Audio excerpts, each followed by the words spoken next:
Dahil nga sa galit ng mga netizens dito kay Lexter Castro, ay alam nyo ba na dinagsa siya ng mga parcel na walang bayad at ito daw yung karapat-dapat para kay Lexter Castro na makabawi man lang yung mga haters sa ginawa niya sa mga tao doon sa San Juan Fiesta. So tama ba ang ginawa ng mga haters niya at alam niyo ba na ang daming napupurwish yung rider dahil dito? So parang wala kayong pinagkaiba dito kay Lexter Castro dahil lumalaban ng patas yung mga rider tapos gagantuhin ninyo. So panoorin natin tong galing kay Top Stories.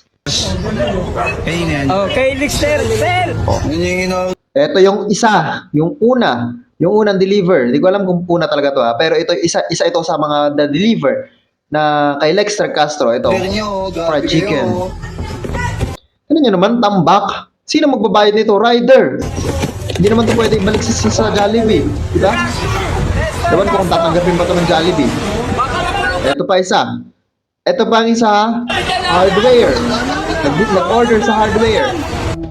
Tapos ito pa, mga parcels. Hindi ko alam kung sa Lazada ba to or sa Shopee. Ayan ha. Dami oh, tambak. Tingnan nyo naman ang ginawa nyo.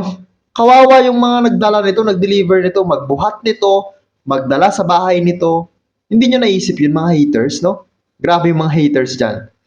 Hindi kayo nakaka-purwisyo doon kay Lexter. Ang napurwisyo nyo, alam nyo kung ano? Mga rider, promise. Now on Top Stories, dahil sa galit ng mga netizens, marami ang nag-order online at pinadeliver mismo sa address ni Lexter Castro ng walang bayad. Yan. Si Lexter ang lalaki sa viral video sa basaan sa San Juan na may dalang water. Teka lang, ha? Di ko lang alam. Hindi ko naman sa kinakampihan nito si Lexter Castro. Pero kasi naiinis din naman ako dito. Pero naisip nyo ba? Bakit si Lexter Castro lang yung pinupunteriya nyo? No? Kasi siya lang yung nagba-viral, di ba? Pero alam niyo ba na marami din naman na namurwisyo doon sa San Juan Fiesta. Hindi lang siya nag-iisa. Pero bakit ang pinupunteriya nyo ay si Lexter Castro? Siguro, isa na rin tong way para sumikat siya at nagba-vlog-vlog na rin to si Lexter Castro para sumikat siya. Marami siyang haters to followers. Kilala niyo si Tito Mars. So si Tito Mars, from haters to followers, di ba? So ganito siguro ang nangyari. Sumikat na siya.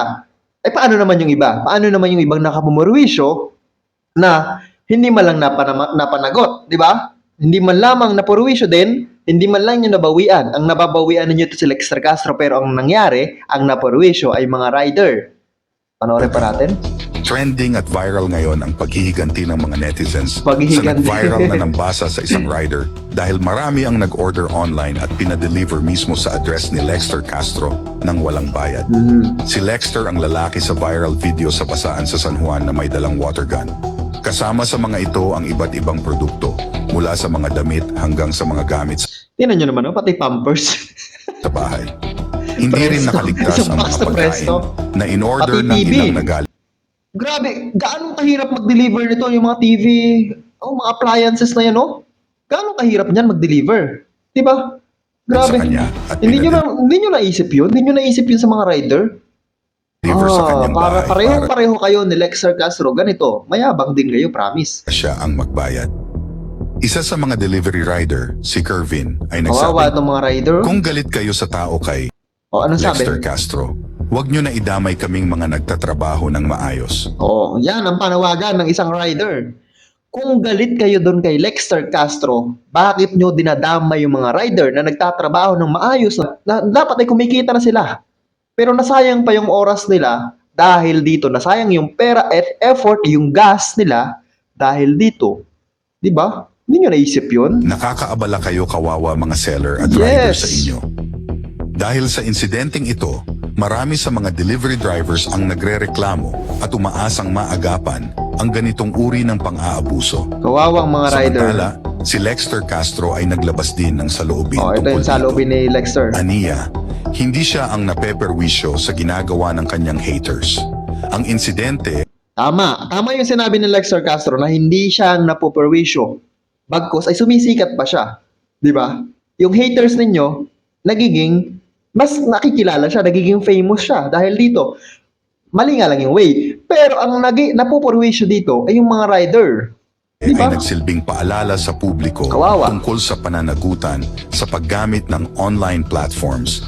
Eto, gusto ko lang din. Sana masampahan din ng kaso yung mga tao na gumagamit ng mga online na yan, mga fake booking na yan. Dapat sila din yung isa sa mga masampahan ng kaso.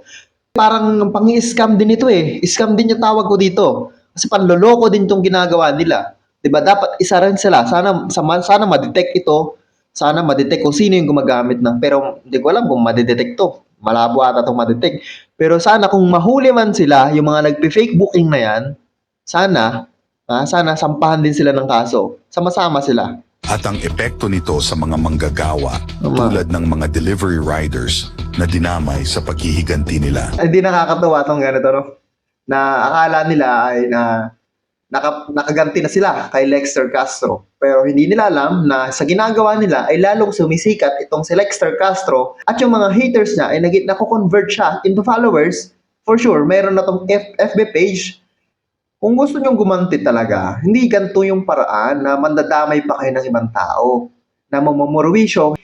Alam nyo, sa ginawa nila na napamumurwisyo doon sa San Juan Fiesta, maraming napurwisyo dahil sa ginawa nila, sa mga pambabasa nila, sa ginagamit nila yung mga water gun, sa kahit na magkatrabaho pa lang ay kahit ayaw nilang magpabasa ay binabasa nila. Purwisyo tawag doon. Pero sa ginagawa ninyo, yung mga haters, yung mga ayaw at gustong gumanti dito kay Lexter Castro, pamumurwisyo din ang ginagawa ninyo, hindi lang kay Lexter, kundi doon sa mga riders. So sana masampahan din kayo ng kaso kasi hindi naman tama yung ginagawa ninyo. Ewan ko ba kung bakit ganito na lamang ang mga Pinoy, no? Hindi ko alam kung anong nangyayari, pumapasok sa mga utak ninyo. Bakit yung ginagawa ito? Bakit pati mga rider ay dinadamay nyo? Siguro hindi nyo na naisip yun dahil sobrang inis ninyo. Nawala na sa focus ninyo na ay may madadamay pala akong mga rider. Mayroon pala akong mapupurwisyo. Hindi nyo na naisip yun for sure. Ang naisip nyo lang ay magantihan itong si Lexter Castro at mainis siya lalo dahil sa dumagsa yung mga order niya. Hindi siya nainis. Tatawa pa siya. Hindi siya napupurwisyo. No? Ang napupurwisyo ninyo ay yung mga riders. Sigurado, masayang-masaya pa siya dahil nga, sumisikat at nagtitrending pa siya lalo. Sa tingin nyo, napupurwisyo nyo siya. Ang maganda nito siguro, hayaan na lang, wag nyo nang pansinin nito si Lexter Castro. Hayaan nyo na, malalaos din yan. Kaya sana, huwag nyo nang gambalain ditong si Lexter Castro. Hayaan nyo na lang. Pagganti, huwag na kayo mandamay ng ibang tao, mga riders dyan. Hayaan nyo na. Kasi kawawa yung mga riders, di ba? So, yun lang for today's video. This is Boy Sausaw, ang Sausawero sa issue ng iba. Kung di ka pa nakasubscribe sa aking YouTube channel, i-subscribe mo na yan. Kung di ka pa nakafollow sa aking Facebook page, i-follow mo na yan. Thank you so much for watching.